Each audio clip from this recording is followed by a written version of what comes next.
Online tricks মিডিয়ার পক্ষ থেকে আপনাদের জানাই আন্তরিক অভিনন্দন, শুভেচ্ছা। আজ আমি আপনাদের দেখাবো কিভাবে অ্যান্ড্রয়েড ফোনে অনেকক্ষণ চার্জ বেশি যাবে সে ব্যবস্থা করা যায়। তার জন্য আপনাকে প্রথমে যেতে হবে সেটিংয়ে।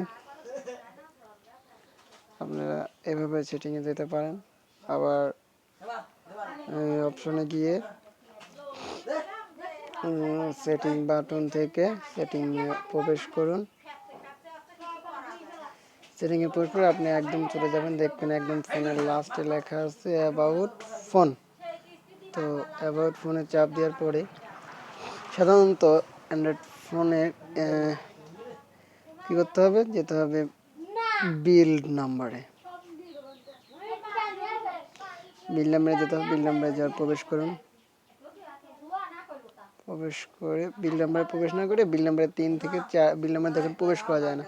তো আপনি কী করতে হবে, বিল নাম্বার 3 থেকে 4 বার ক্লিক করতে হবে। দেখেন আমি কীভাবে ক্লিক করি। হ্যাঁ, আমি আবার বলি, এই বিল নাম্বারে 3 থেকে 4 বার, 3 অথবা 4 বার ক্লিক করুন। দেখেন 1 2 3 4 বার।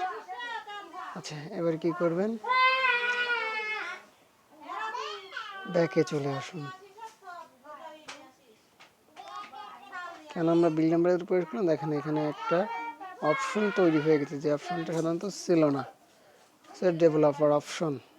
আচ্ছা, ডেভেলপার অপশনে প্রবেশ করুন, একদম নিচে চলে যাবেন। নিচে চলে যাওয়ার পর দেখবেন এরকম লেখা আছে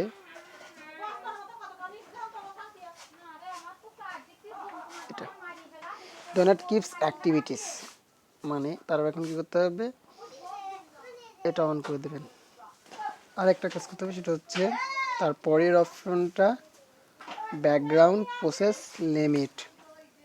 এটা দেখেন স্ট্যান্ডার্ড লিমিট আছে। এখন আপনাকে কী করতে হবে, এটাতে ক্লিক করে এখানে অনেকগুলো অপশন আছে, যেমন এই একটা, এই একটা, এই একটা, এই একটা, এই একটা, এই একটা। তো আপনার কী করতে হবে, এখান থেকে আপনি নো ব্যাকগ্রাউন্ড প্রসেসটা সিলেক্ট করে দিন। ওকে, আপনার সব কাজ শেষ হয়ে গেছে। আর এটা করলে ইনশাল্লাহ আপনার মেমোরি ফোনের চার্জটা আগে থেকে দ্বিগুণ যাবে। তো সম্মানিত ভিউয়ার, এরকম আরও অনেক ভিডিও পেতে হলে আমাদের চ্যানেলটি সাবস্ক্রাইব করুন আর ভিডিওটি শেয়ার করতে ভুলবেন না। ধন্যবাদ সবাইকে।